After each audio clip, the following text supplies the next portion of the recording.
মুজিবনগর সরকারের নাম পরিবর্তনের কোনো ইচ্ছা নেই অন্তর্বর্তী সরকারের, জানিয়েছেন মুক্তিযুদ্ধ বিষয়ক উপদেষ্টা ফারুকী আজম। তিনি বলেছেন, ইতিহাস কখনো মোছা যায় না, ইতিহাসকে ইতিহাসের জায়গা রাখতে হয়। পরবর্তী নির্বাচিত সরকার এসে কি করবে সেটি তাদের ব্যাপার। আজ ঐতিহাসিক মুজিবনগর দিবস উপলক্ষে মেহেরপুরে মুজিবনগর স্মৃতিসৌধে শ্রদ্ধা নিবেদন শেষে কথা জানান মুক্তিযুদ্ধ বিষয়ক উপদেষ্টা। এদিন ভোরে সূর্যোদয়ের সঙ্গে সঙ্গে মুজিবনগর স্মৃতিসৌধে জাতীয় পতাকা উত্তোলন করেন তিনি। এ সময় গার্ড অব অনার শেষে স্মৃতিসৌধে পুষ্পার্ঘ্য অর্পণের মধ্য দিয়ে জাতির শ্রেষ্ঠ সন্তানদের স্মরণ করা হয়। পরে সাংবাদিকদের সঙ্গে আলাপকালে এক প্রশ্নের জবাবে উপদেষ্টা বলেন, মুজিবনগর সরকার প্রবাসী কিংবা অস্থায়ী সরকার নয়, এই সরকারের নেতৃত্বে বাংলাদেশ স্বাধীন হয়। তাই এই সরকারই সাংবিধানিক সরকার। আমবাগানে শপথ নেওয়া সরকার জাতির বীরত্ব গাথা অধ্যায়। কোনো কিছুই আরোপিত হবে না, আর কোনো কিছু সত্যিকার ইতিহাস মোচানো যাবে না। এগুলি ওই রকম করেই আমরা দেখবো যে ক্ষতিগ্রস্ত যা কিছু হয়েছে সেটা পুনর্নির্মাণ কিভাবে করা যেতে পারে সেটা আমরা দেখব এবং বস্তুনিষ্ঠভাবে এটা উপস্থাপিত হবে। এই সরকার নামকরণ কি মুজিবনগর সরকার থাকবে না? আমরা তো পরিবর্তন করি নাই এখনো। আপনি কেন জিজ্ঞেস করছেন?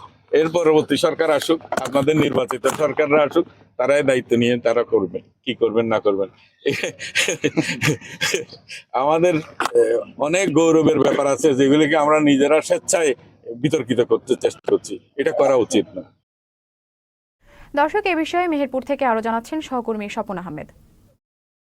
আজ 17 এপ্রিল ঐতিহাসিক মুজিবনগর দিবস। বাংলাদেশ স্বাধীনতার সূতিকাগার এই মুজিবনগর।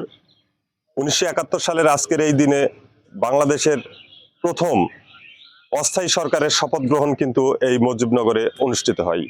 তারই ধারাবাহিকতায় প্রতি বছর 17 এপ্রিল মুজিবনগর দিবস পালন করা হয়। আজ সকালে সূর্য ওঠার সাথে সাথে মুজিবনগর স্মৃতি কমপ্লেক্সে জাতীয় পতাকা উত্তোলনের মধ্য দিয়ে কিন্তু এর আনুষ্ঠানিকতা শুরু হয়। আর এই জাতীয় পতাকা উত্তোলন করেন মুক্তিযোদ্ধা বিষয়ক মন্ত্রণালয়ের যিনি উপদেষ্টা ফারুকী আজম। এরপরে প্রশাসনের বা অন্যান্য যেসব প্রশাসনিক কর্মকর্তারা আছে তারাও কিন্তু এখানে এই স্মৃতি সৌধে পুষ্পমাল্য অর্পণ করেন। তো বিগত দিনে যে একটা মুজিবনগরকে ঘিরে যে একটা জাঁকজমকপূর্ণ প্রোগ্রাম হতো বা অন্যান্য সময়ে যেটা দেখা যেত, এবার কিন্তু সেটা একদমই নেই বললেই চলে। খুবই সীমিত পরিসরে কিন্তু মুজিবনগর দিবস পালিত হচ্ছে।